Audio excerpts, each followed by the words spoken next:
हिमांशु लोहिया जी, जोधपुर से। राधे राधे। परम पूजनीय महाराज जी, आपको सादर प्रणाम।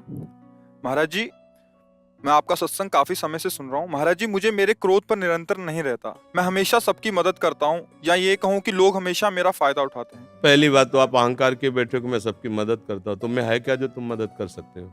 क्या है तुम में मदद कर सकते हो? न तुम्हारे में बुद्धि है, न बल है, न इतने बड़े धनी हो। कुबेर का खजाना तो है नहीं, और बुद्धिमान ब्रह्मा वाली बुद्धि तो है नहीं। तो आप क्या मदद कर सकते हो किसी की? क्या मदद कर सकते हो? व्यर्थ का अभिमान क्यों रखते हो?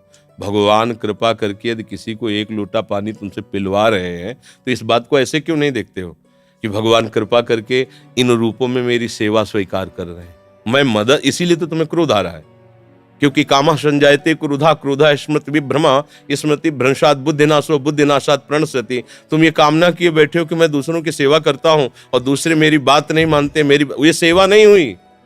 तुम उनसे सम्मान चाहते हो। हमने तुमको पानी पिलाया, तुम्हें प्रणाम करो, हमारी बात मानो, हमारे अनुकूल चलो। इसे सेवा थोड़ी कहते हैं। सेवा कहते हैं नेकी कर दरिया में डाल।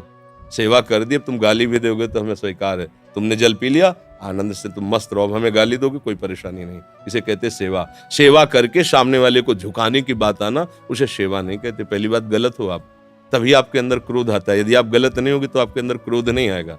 कामा संजायते क्रोधा, कामना है तभी क्रोध का प्रादुर्भाव होता है। क्या कामना है? कि हमने तुम्हारा सहयोग किया, हमने तुम्हारा हित किया, और तुम हमारा बुरा करते हो तो क्रोध आ जाएगा।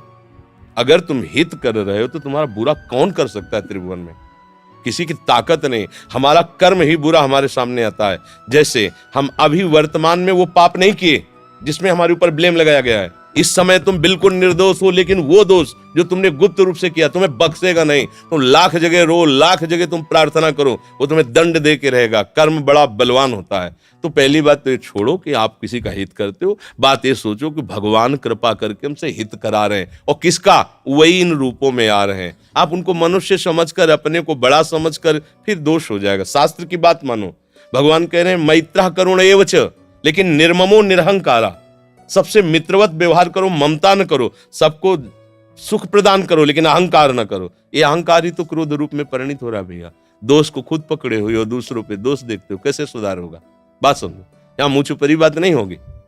तस्मात् शास्त्रम प्रमाणम ते कार्याकार्यो व्यवस्थित हो। सही बात सुनने के लिए भी छाती में बल चाहिए। बोलने की तो बात जाने दो, सही बात सुनने के लिए हमारे अंदर बल चाहिए। अगर तुम इस बात को सुन ले, समझ गए, तो तुम गृहस्थ में रहते हुए भी महाशक्तिशाली बन सकते हो।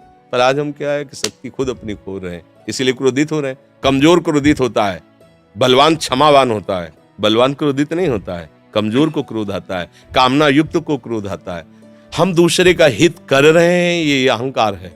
हम एक यंत्र हैं, भगवान यंत्री हैं, वो जैसा हमसे करवा रहे वैसा हो रहा है। हमें ये भावना रखनी है, हम करने लायक हैं। एक श्वास भी नहीं ले सकते इस तरह में, ऐसे भी नहीं कर सकते। अगर वहां से ऑफ हो जाए तो तुम एक श्वास नहीं ले सकते, फिर क्या होगा? एक कदम नहीं चल सकते, फिर क्या होगा?